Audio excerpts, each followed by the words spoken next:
n'est pas bon que l'homme soit seul. Il n'aura pas de bonheur s'il est seul. Je lui ferai une aide semblable à lui. Et lorsqu'il aura cette aide semblable à lui, c'est alors qu'il aura le bonheur. Et si au niveau déjà du mariage il y a le bonheur, il y a 2 livres ici que j'aimerais recommander à ceux qui peuvent le trouver. Succès familial. Un livre très intéressant du docteur Creflo-Dollar. Succès familial. Un autre, c'est juste une brochure, ça c'est aussi intéressant. Compréhension, respect, grandir ensemble pour créer un mariage réussi. Lorsqu'il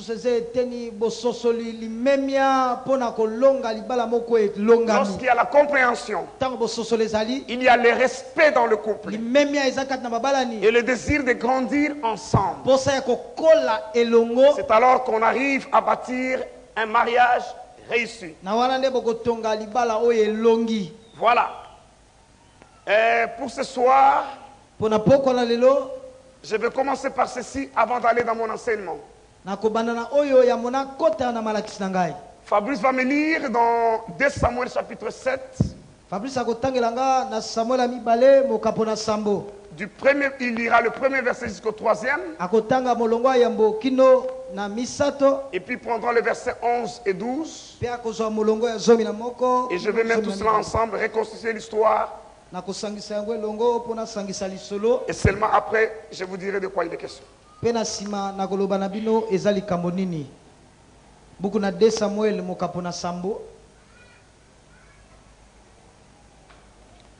Chapitre 7. 2 Samuel chapitre 7. Du 1er au 3e verset. Tu vas lire 4 et 5 et puis seulement 11. On y va.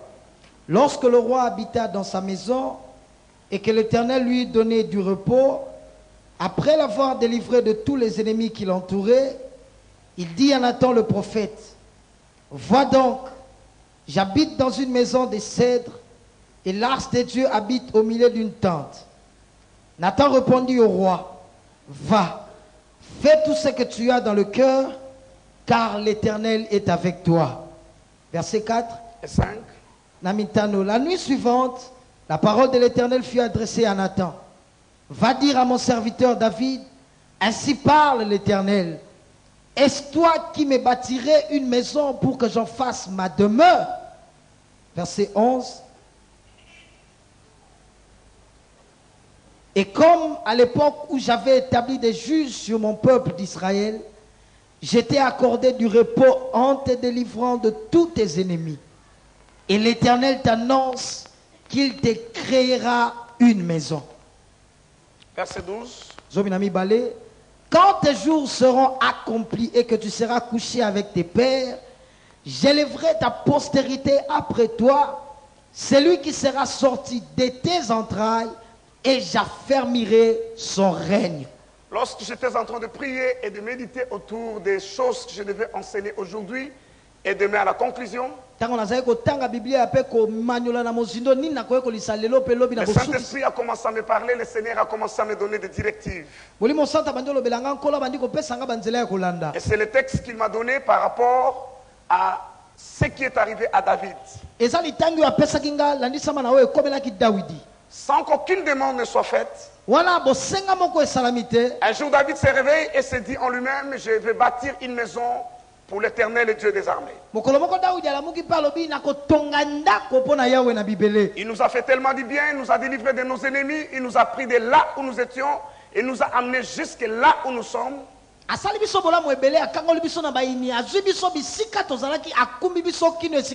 Il ne mérite plus la tente d'où il habite. Et comme en Israël il y a de l'ordre, on ne fait pas chacun ce qu'il veut. Dieu est un Dieu d'ordre. Il va donc voir le prophète parce que lui est le roi. Il va donc voir le prophète Nathan. lokola na Israël makamisale makana molongo na boya milobi lokola yaza mokonzi ake komona mosakoli Nathan. Il explique à Nathan sa vision. Son rêve, son désir. Et le prophète Nathan lui dit, va et fais tout ce que tu as à cœur. Et David est donc parti. Mais la même nuit, Dieu vient visiter le prophète. Il va pas chez David, mais il vient chez le prophète. Il parle au prophète. Va dire à David, comme Fabrice l'a lu, depuis que j'ai délivré les enfants d'Israël de l'Égypte, j'ai habité sous des tentes. Et je n'ai demandé à personne, alors à personne, à aucun des juges, à aucun conducteur, de me bâtir une maison. Mais parce que toi tu as eu cela à cœur, parce que toi tu as pensé à cela, moi Dieu, je te bâtirai une maison. Parce que nous parlons de mariage et bonheur. Parce que nous parlons, lorsqu'on parle du mariage, on voit ce qui en découle, c'est la famille. Dieu dit, moi je te bâtirai une maison. Cela ne veut pas dire une maison physique et matérielle. Ça c'est ce que toi tu vas faire. Ce que tu as décidé de faire. Moi à mon tour, je te bâtirai une dynastie. Je veillerai sur ta famille. Je serai ton Dieu et celui de ta postérité. Et je pense un peu plus loin, Fabrice, que dit le verset 12. Écoutez ce que dit le verset 12. Quand tes jours seront accomplis, écoutez bien cela, et que tu seras couché avec tes pères, qu'est-ce qui arrivera? J'élèverai ta postérité après toi, celui qui sera sorti de tes entrailles. Et j'affermirai son règne. Le verset 13 dit, ce sera lui qui bâtira une maison à mon nom, et j'affermirai pour toujours le trône de son royaume. Lis-moi le verset 14. Écoutez bien cela. Je serai pour lui un père, et il sera pour moi un fils. S'il fait le mal, je le châtierai avec la verge des hommes et avec le coup des enfants des hommes. Le verset 15 devient plus intéressant. Mais ma grâce ne se retirera point de lui, comme je l'ai retiré de Saoul, que j'ai rejeté devant toi. Enfin, le verset 16. Ta maison et ton règne seront pour toujours assurés, ton trône sera pour toujours affermi. Quelle garantie! Quelle assurance! Pour quelqu'un qui va certainement mourir parce que nul éternel sur terre. De savoir qu'après lui, son Dieu sera le Dieu de sa postérité. Et qu'il verra à ce qu'il est toujours un de ses descendants assis sur le trône. Il va plus loin en disant, si tes descendants pêchent, je les châtierai de la verge dont j'utiliserai les hommes pour les punir. Mais jamais je ne retirerai ma grâce comme je l'ai retiré sous Saoul. C'est une garantie extraordinaire. Parce que David a eu à cœur. David a compris le principe que le bien matériel, l'argent, doit servir de pont pour accéder aux véritables richesses qui sont spirituelles. Dieu m'a instruit et m'a dit ceci. Et cela concerne le couple. Même ceux qui ne sont pas mariés peuvent le faire par la foi, en projection de leur futur couple. Je vais faire des appels pour la maison de Dieu que nous voulons bâtir. Ici nous appelons ça opération Sion. Bâtir à Dieu une maison digne de son nom. Ceux qui sont de la maison savent. En fin de compte, cette année nous devons commencer à poser la première pierre et à bâtir la maison de Dieu. Et nous voulons qu'une alliance soit faite. Nous sommes encore au début de l'année. Il est bon que chaque année, chaque responsable de famille puisse renouveler son alliance avec Dieu. C'est pour cela qu'année après année, Elkanah remontait à Shilo. À Silo plutôt. L'alliance que nous ferons, c'est inscrit dans le cadre de notre séminaire. Il y a des choses que toi tu ne peux pas contrôler. Concernant le bonheur dans ton mariage, dans ta famille et dans ta postérité.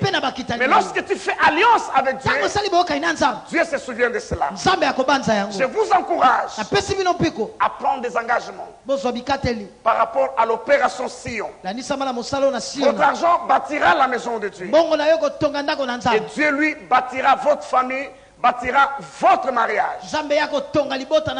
Amenez-moi des enveloppes, pasteur, s'il vous plaît. Et tous les pasteurs, aidez-moi. Pasteur Moussa, il est là. Pasteur Maquet. Aidez-moi avec des enveloppes.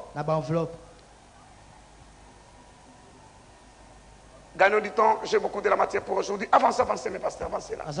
Montez là, montez, montez, montez là. Aujourd'hui, tout de suite, j'entre dans la matière. Je vais commencer à parler des lois qui vous permettent de bâtir le bonheur dans votre mariage.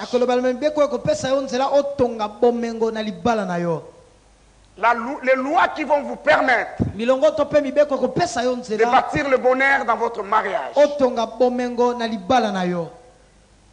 Dieu me fera la grâce de parler de 2 lois aujourd'hui et nous verrons demain comment parler de 2 autres encore.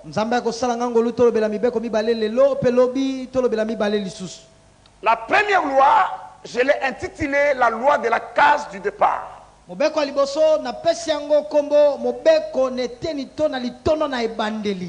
Quelqu'un l'appellerait la loi des premières choses. Je l'ai dit hier, c'est votre responsabilité de bâtir le bonheur dans votre mariage. Le bonheur se construit. C'est un engagement. Et vous devez vous engager à cela. Et la première loi que j'annonce, c'est la loi de la case du départ. Fabrice va nous lire le livre de Psaume au chapitre 11 verset 3. Psaume 11 verset 3. Psaume 11 verset 3. Quand les fondements sont renversés, les justes, que ferait-il? Tu reprends encore. La Bandeli, Psaume 11 verset 3. Quand les fondements sont renversés, les justes, que ferait-il? Quand les fondements sont renversés, les justes, que ferait-il? Il est donc important de bâtir au préalable votre mariage sur un fondement solide. Toutes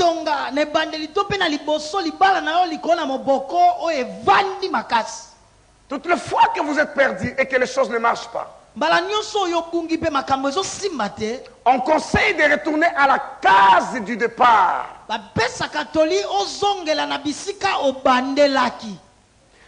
Laissez-moi m'adresser aux grands jeunes et même aux fiancés d'abord. La case du départ, c'est le choix du partenaire de vie et de destin.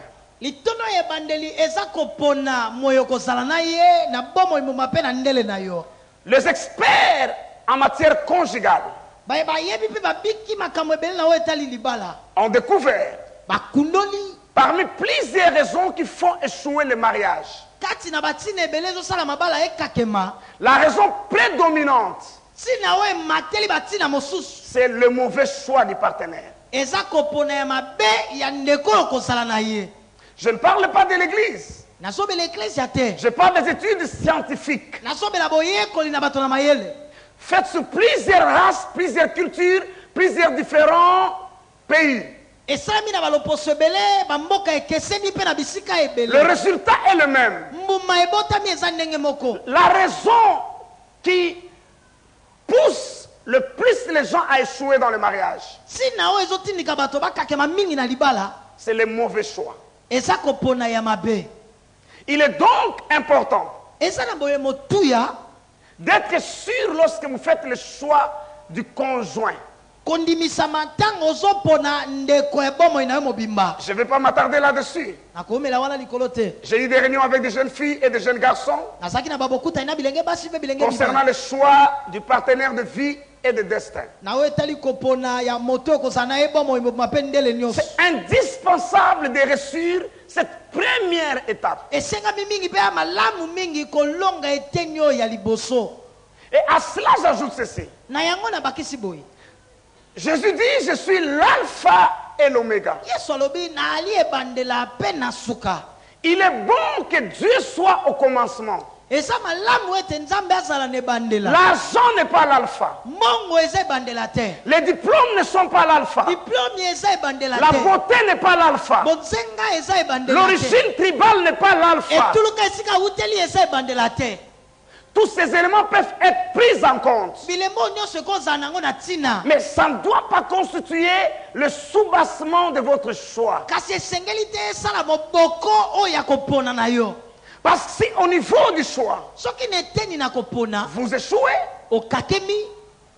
inévitablement, votre mariage échouera. Cela veut dire quoi? Chaque bon frère en Christ, laissez-moi le dire de cette manière ici, chaque bon chrétien ne sera pas un bon époux pour toute autre bonne chrétienne. Dieu nous a créés uniques chacun. Il ne nous a pas créés en série. Dieu nous a créés en série. Chacun de nous est unique en son genre, par son identité et par le but que Dieu lui a assigné dans la vie. Tu ne peux pas croire parce qu'elle est spirituelle, parce qu'elle prie beaucoup, parce qu'elle est une bonne sœur, un bon frère, je peux juste l'épouser et nous réussirons. Ça ne marche pas de cette manière-là. La Bible dit malheur aux enfants rebelles qui prennent des résolutions sans consulter l'Éternel. Il faut que Dieu soit à la base de votre choix. Je sais que le mariage est essentiellement une entreprise d'amour. Je vais y revenir d'ailleurs. Mais il est donc important d'être sûr que vous avez été dirigé par Dieu dans le choix que vous avez opéré. Vaut mieux être célibataire que de mal choisir et de mal se marier. C'est une chose horrible que de vivre dans un foyer où vous n'êtes pas à votre place. Je disais que je ne vais pas m'attarder là-dessus. J'ai longtemps parlé avec des jeunes filles, des jeunes garçons. Mais laissez-moi rappeler quelque chose. Le principe du choix est le suivant. Dans tous les domaines de la vie, en fait, vous ne choisissez pas en face du choix. Non. Personne n'a reçu le choix en face du choix. Le choix dans tous les domaines de la vie est un processus de tous les jours. Cela veut dire quoi? Pour avoir de bonnes dispositions, pour avoir le discernement nécessaire, pour avoir la capacité d'écouter Dieu, pour développer le bon sens. Cela n'arrive pas du jour au lendemain. Tu dois te marier, tu es en face de 3-4 sœurs, en train de prier, et puis finalement, ton discernement arrive. Non! C'est le processus de la vie normale, de la vie chrétienne normale. Tu dois apprendre à te développer dans ta relation avec Dieu. Tu n'attends pas être en face des choix, mais tu as bâti en toi un mode de vie qui te permet d'écouter Dieu. Dans ta relation avec Dieu, tu as développé le discernement. Ta sincérité t'a permis d'être transparent avec Dieu. Et lorsqu'il faudra faire le choix, tu seras prêt alors à faire le choix. Vous ne pouvez pas vous réveiller aujourd'hui et dire je vais devenir avocat. Et vous le devenez dans une semaine, dans un mois. Non. Non. Il faut des années auparavant. Peut-être des dizaines d'années auparavant. Vous vous préparez chaque jour à ce choix-là. À moins que vous décidez de retourner encore à l'université. Mais lorsque vous avez fini à la Polytechnique, vous ne deviendrez plus jamais avocat. À moins que vous retournez encore. Nous avons des difficultés énormes. C'est la question des jeunes Japos. Ils les poseront ce soir encore. Comment connaître la volonté de Dieu? Comment écouter Dieu? Parce que vous voulez écouter Dieu lorsque vous êtes en face de difficultés. Écoutez Dieu, c'est un processus qui doit se développer depuis que vous avez reçu Christ. Vous menez une vie chrétienne normale, l'étude de la parole, la vie de prière, la sanctification. Et de cette manière-là, vous développez votre être intérieur pour écouter Dieu, pour discerner. Il y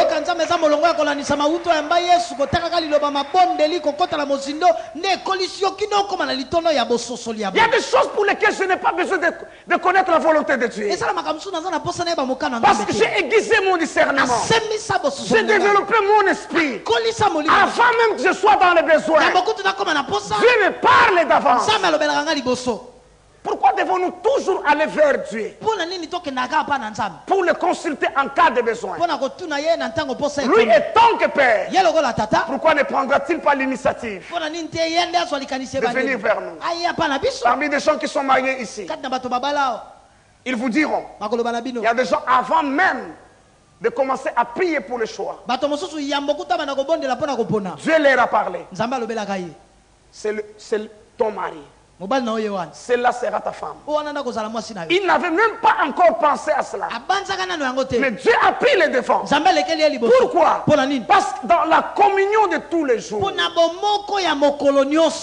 vous ne pouvez pas vivre dans le péché. Et tant qu'enfant de Dieu, vous étouffez votre esprit. Vous empoisonnez votre esprit. Et en face du choix de mariage, le Seigneur, parle-moi. Qui te parlera comment? Dieu est esprit. Il parle à notre esprit. Ceux qui vont communier avec lui doivent le faire en esprit et en vérité. Vous devez développer votre communion jusqu'à trouver les voies de Dieu tracées dans votre cœur. La confirmation peut venir de l'extérieur. Mais vous devez être à mesure de connaître le plan de Dieu. Surtout dans ce domaine qui est aussi sensible que le mariage. Vous devez être à mesure de connaître la volonté de Dieu. La Bible dit malheur aux enfants rebelles qui prennent des résolutions sans me consulter. Ça, c'est la loi de la case du départ. Si les fondements sont renversés, si on a trébuché à ce niveau-là, la Bible ne dit pas les méchants, mais les justes, que ferait-il?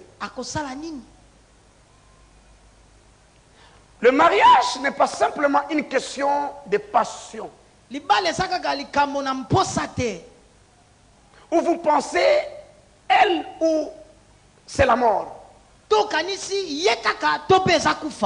Vous serez surpris de trouver quelqu'un d'autre que vous aimerez plus qu'elle. Ça, c'est au niveau des passions. Vous avez besoin de vous maîtriser vous-même jusqu'à connaître la volonté de Dieu. Et lorsque vous vous engagez, après avoir lutté avec vos doutes, quand bien même c'est la volonté de Dieu, le diable vous combattra avec des doutes, des hésitations. Mais vous arrivez à un point où vous savez que vous savez. Et ça, c'est de Dieu. Même si un ange vient du ciel te dire le contraire, même si un prophète s'élève, mais dans ton esprit, tu sais que tu sais. Ça, c'est Dieu. Quand tu arrives à ce point-là, c'est très intéressant. Et qu'est-ce que je veux dire pour des gens qui ont fait un mauvais choix? et qui ne savent pas trouver le bonheur dans le mariage. Excluez l'option du divorce. Vous ne pouvez pas dire, je ne connaissais pas le Seigneur, lorsque je me suis marié, j'ai fait un mauvais choix, maintenant je connais le Seigneur, toutes choses sont devenues nouvelles, et mon mariage va devenir nouveau. Non, non, non, non, non. La Bible dit sans tenir compte des temps d'ignorance. Dieu ne tient pas compte des temps d'ignorance. Lorsque quelqu'un a commis des fautes, par ignorance ou volontairement, parce que d'autres étaient déjà des chrétiens, mais ils ont fait un mauvais choix. De suite à la pression sociale, on lui a imposé une femme de chez lui, où il y a d'autres choses qui ont motivé ce choix-là. À ce moment-là, tu tournes ta face vers Dieu. Le fait que des choses ne marchent pas à cause de la case du départ, c'est déjà le prix que tu as payé pour le mauvais choix que tu as fait. Mais j'ai une bonne nouvelle, c'est que le Dieu de la Bible est un Dieu de restauration. Je n'ai pas entendu votre amen. J'ai dit que j'ai une bonne nouvelle. Le Dieu de la Bible est un Dieu de restauration. Il est le Dieu qui restaure. Lorsqu'Adam a fait un mauvais choix, il a conduit toute sa descendance dans le péché. Dieu ne les a pas condamnés pour toujours. Dieu a recommencé. Dieu a restauré par Jésus-Christ notre Seigneur. Si tu es conscient que tu as fait un mauvais choix, tu ne dois pas tomber dans la résignation. C'est ma faute, j'ai fait un mauvais choix, je ne peux plus le changer, je ne peux pas divorcer, je suis condamné à vivre malheureux toute ma vie. Ce n'est pas la volonté de Dieu. Personne ne me trouvera dans la Bible une menace, l'annonce de châtiment, sans qu'elle soit suivie des promesses de restauration. Même lorsque le peuple d'Israël pêche et que Dieu promet la captivité, mais tout en leur maudissant, tout en leur punissant, mais Dieu ajoute, après 70 ans, je reviendrai de ma colère, je vous retirerai, je vous délivrerai et je vous retournerai dans votre nation. Toutes les fois que Dieu châtie, toutes les fois qu'il menace de châtier, il y a toujours des promesses de restauration. Vous fouillez dans la Bible. Cette théologie qui consiste à condamner les gens à vivre l'enfer sur terre parce qu'ils ont commis de mauvais choix, parce qu'ils ont commis du péché. Cette théologie n'est pas biblique, elle n'est pas divine. Je ne sais pas où est-ce que je disais. Nous avons une mauvaise appréhension de Dieu. La Bible dit ceci: Dieu est lent à la colère, mais il est riche en miséricorde. Cela veut dire que ça demande beaucoup pour que Dieu se fâche contre quelqu'un. Ça demande beaucoup. Il y a des gens que nous avons rejetés, pensant que Dieu les a rejetés. Dieu n'est pas comme moi. Dieu n'est pas comme toi. Dieu ne se fâche pas parce que ta femme n'a pas lavé la salle de bain. Tu te fâches et tu crois que Dieu aussi se fâche. Non. Parce qu'il a manqué à sa promesse. Tu te mets en colère et tu crois que Dieu agit de la même manière. Dieu est là à la colère. Ça demande beaucoup de temps. Ça demande beaucoup de fautes. Ça demande beaucoup. Vous avez remarqué, la Bible ne dit pas que Dieu punit le péché des pères sur les enfants. Non. La Bible parle des iniquités. C'est pas le péché. Sinon, personne ne subsistera. Nous avons pris un peu de notre méchanceté. Nous l'avons attribué à Dieu. Dieu est très différent de nous. Lorsque chacun de nous, le plus patient d'entre nous, le plus patient d'entre nous, le plus doux d'entre nous, se mettrait en colère contre quelqu'un, Dieu est encore loin de se mettre en colère contre cette personne. Que personne ne te condamne. Même si ce mari-là, tu as fait des fétiches pour qu'il t'épouse. Maintenant que tu connais le Seigneur, tu as droit à la restauration. Si le diable réclame des choses en ton foyer, parce qu'il était à l'origine de l'union, Dieu est capable de détruire tous les liens du diable et de restaurer ton foyer. Quelqu'un entend ce que je dis? Quelqu'un entend ce que je dis? Amen. En disant que je souffre parce que j'avais fait un mauvais choix. Cela est vrai. Jusqu'à ce soir. À partir de ce soir, ça ne sera plus vrai. Je dis à partir de ce soir, ça ne sera plus vrai. Laissez-moi scandaliser quelques personnes. Savez-vous le chiffre 12 qui est devenu un chiffre divin et prophétique résulte des erreurs de Jacob. Dieu n'a pas destiné Jacob à avoir des enfants avec 4 femmes. Jacob voulait épouser Rachel. Suite aux contraintes sociales, il a épousé aussi Léa. Et puis finalement, suite au faiblesse de sa chair, il est entré chez Zilpa et Bila. Et finalement sort de la 12 fils. Et Dieu prend ses 12 fils, fouillis des erreurs, il en fait le fondement pour la nation d'Israël. Il ne s'arrête pas là, il prend les 12 là, il en fait 12 portes pour la Jérusalem, la nouvelle Jérusalem. Il prend les 12 là, il en fait le nom de 12 apôtres. Ça c'est Dieu.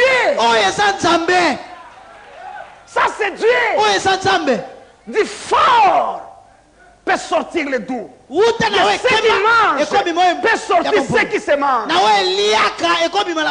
Tu as choisi le lion.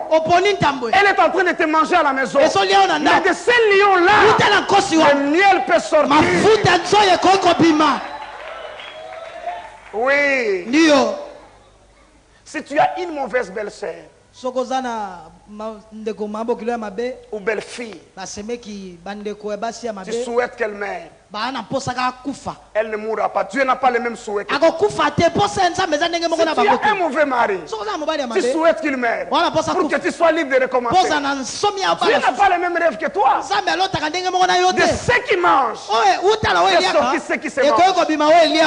De celui qui tourmente, peut sortir celui qui prend soin. De celui qui tape le cou tous les jours, peut sortir celui qui va commencer à te laver.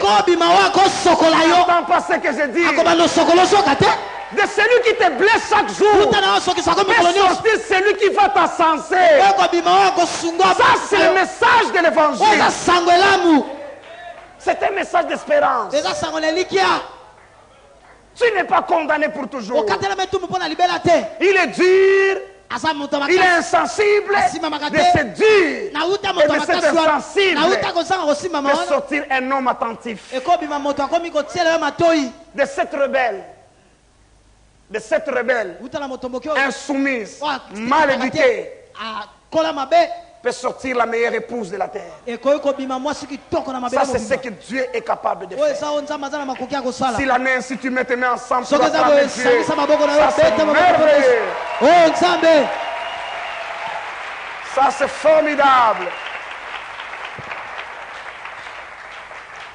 Je n'encourage personne à faire les erreurs. Parce que ceux qui en ont fait ont déjà payé le prix. Mais je suis en train de dire ceci. Ça c'est l'ironie de Dieu. Lorsque vous regardez la généalogie de Jésus-Christ, il n'y a que scandale sur scandale sur scandale sur scandale.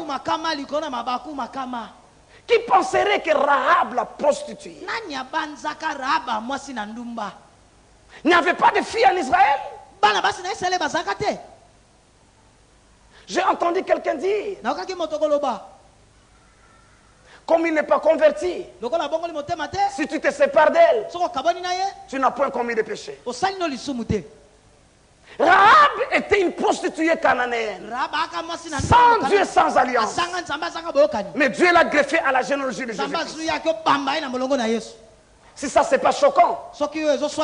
Pas choquant. Parlons alors de Tamar. Parlons alors de Tamar. Ça, c'est l'ironie de Dieu. Tamar qui séduit son beau-père. Elle tombe enceinte de son beau-père. Parce qu'il ne voulait pas lui rendre justice. Et de là naît un enfant qu'on appelle Péret. Et c'est lui. Pas les autres. Pas ceux qui étaient corrects. C'est de Péret que Dieu prend la sémence.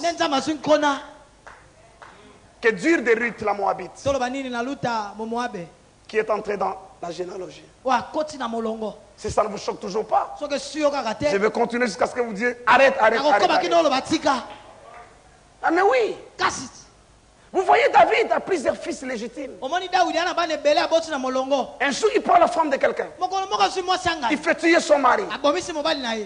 Et la femme est grosse. Dieu dit que l'enfant ne mourra pas. David paye le prix de son péché. Mais lorsque le deuxième enfant vient de cette union, c'est celui-là que Dieu choisit pour succéder à David. Qu'est-ce que Dieu ne peut pas réparer? Qu'est-ce que Dieu ne peut pas arranger? Dieu est un Dieu capable. Je dis que Dieu est un Dieu capable. La Bible dit qu'il se sert de choses folles pour confondre les choses sages. Donc cela veut dire quoi? Cette folie qui t'a conduit dans un choix bizarre, Dieu peut se servir de cette folie-là pour confondre les choses folles. Dieu n'a pas de limite à ce qu'il peut faire. Je dis que Dieu n'a pas de limite à ce qu'il peut faire. Dieu n'a pas de limite à ce qu'il peut faire. Si tu as fait un mauvais choix, ça c'est la montante de la restauration pour toi. Dieu va restaurer ton couple. Il va remplacer les années que les sauterelles ont dévorées. Tout ce que je fais, que tu sois libéré de la captivité du passé. Mais toi qui n'as pas encore commis cette faute-là, n'essaye pas de la commettre. Est-ce qu'on s'entend bien? Est-ce qu'on s'entend bien? Dites au voisin la loi de la case du départ. Je n'entends pas, dites au voisin la loi de la case du départ. Il est donc important d'identifier. Est-ce que c'est de là où proviennent les problèmes? Et si c'est là, nous avons donné des pistes de sortie. Je vais attaquer la deuxième loi. Que Dieu m'aide. J'ai encore 20 minutes. Peut-être que vous serez gentil et m'ajouterez 10 autres.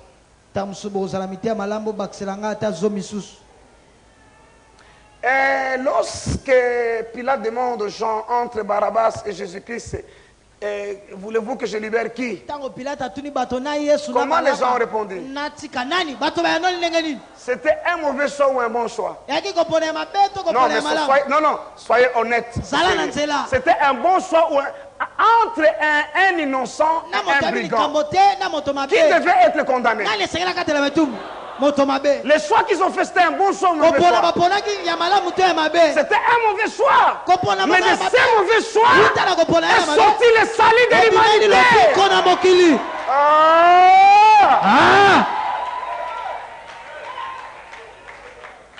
Ça, c'est l'ironie de Dieu.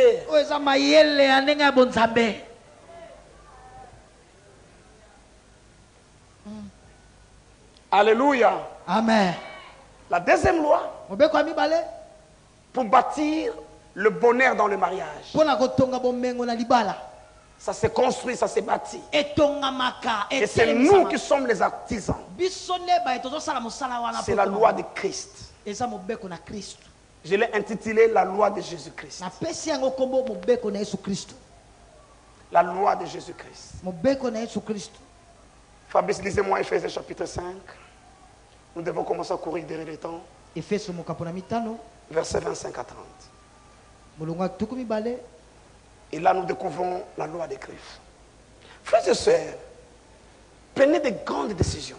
De vivre heureux dans votre mariage. Vous savez, il y a des gens qui sont mariés il y a 5 ans.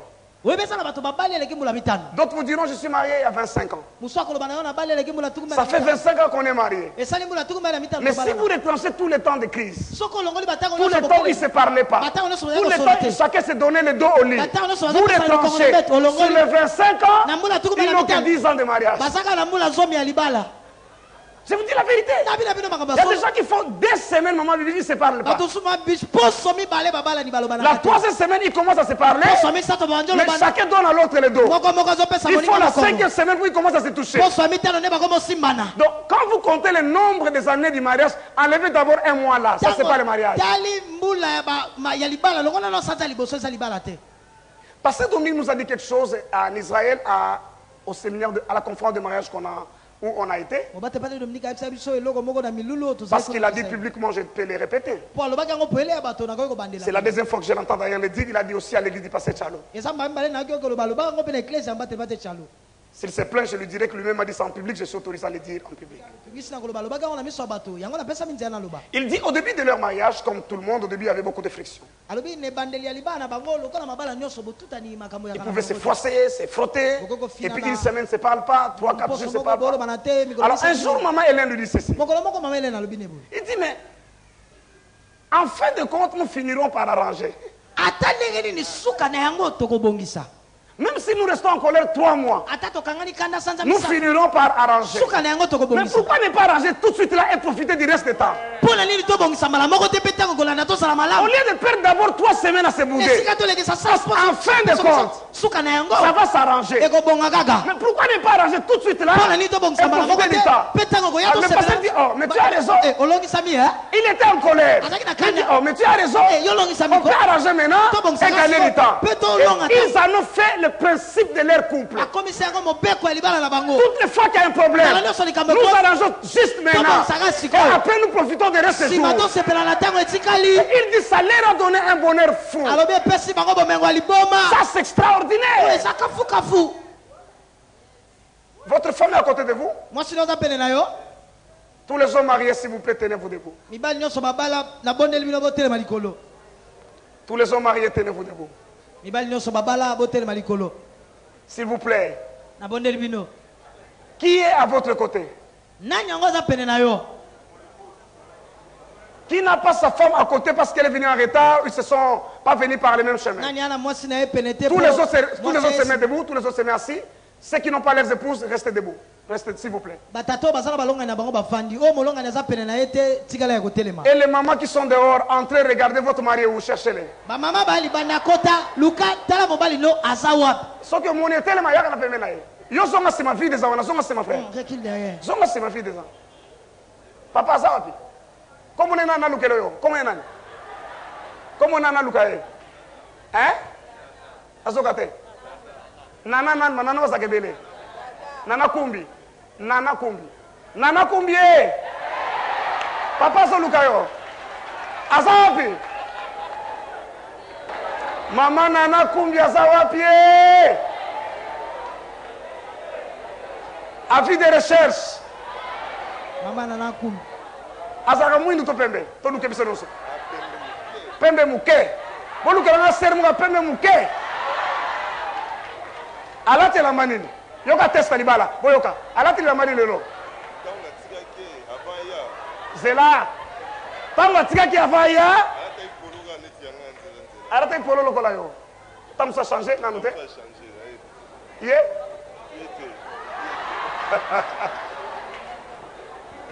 Numéro de téléphone c'est combien? Papa Léon, vous avez le téléphone, ben grand maman nana, vous avez le téléphone. Namutu.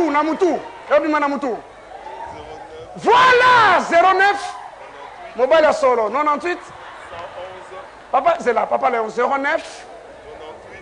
09 98 111 968. Tombe en bon pour papa, ya yebi makamango.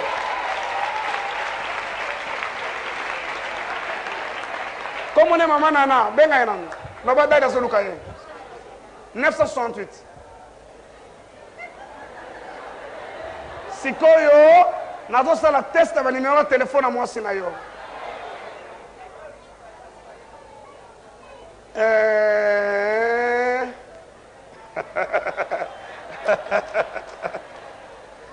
Maman alobi nanga muko mususu alobi non il y a changé le téléphone micro non ça auto changer kala mingi te abi ya changé micro non c'est non reste kana sana ngote azaina moko musa sika zaina ngote.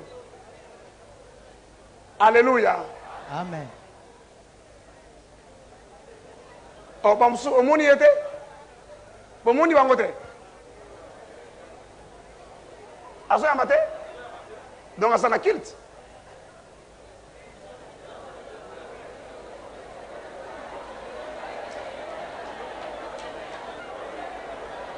Ok, frère, vous mettez dans tout Liban, autant que la casse au moni. Asa, que nous soyons. Vous mettez dans tout Liban. Vous mettez la maman nana yo c'est là. Tombez dans le téléphone. Beta tour, docteur. Docteur, beta tour. Azate, afin d'akas. Azate, agite. Beta. Au kangena lobo ko yena yepenza.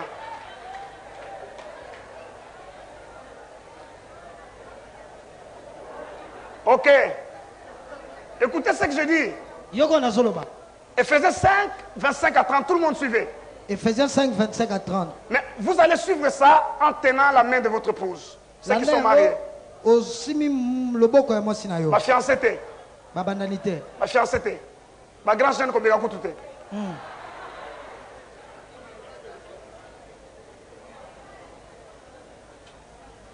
Si mal au beau qu'on a été, maman Kessine, si mal au beau papa, t'es là, si mal au beau, tu me savais 5, vous me savez 5.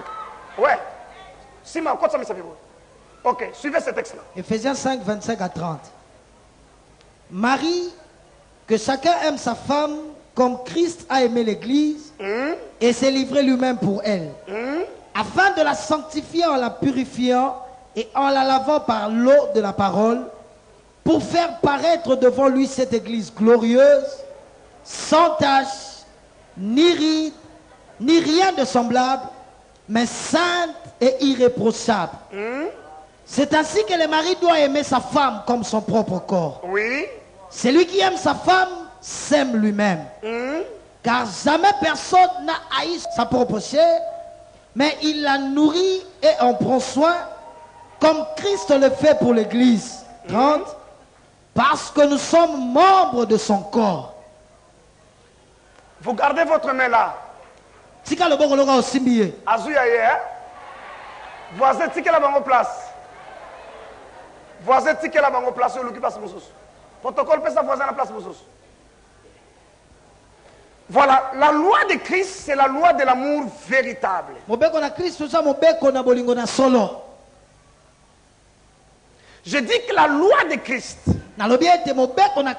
c'est la loi de l'amour véritable. Or, le mariage est une entreprise d'amour. Que veut dire l'amour véritable? Veut dire donner et se donner. Donner et se donner. Jésus a donné et il s'est donné pour nous démontrer son amour. Le mariage est une entreprise d'amour, frères et sœurs. Ne lâchez pas cette main. Je vous ferai signe quand est-ce qu'il faut lâcher. Lorsque nous parlons de donner et de se donner, c'est la notion du sacrifice. L'amour est lié au sacrifice. L'amour véritable. Parce que la Bible compare l'amour des époux comme l'amour de Christ avec l'Église. Et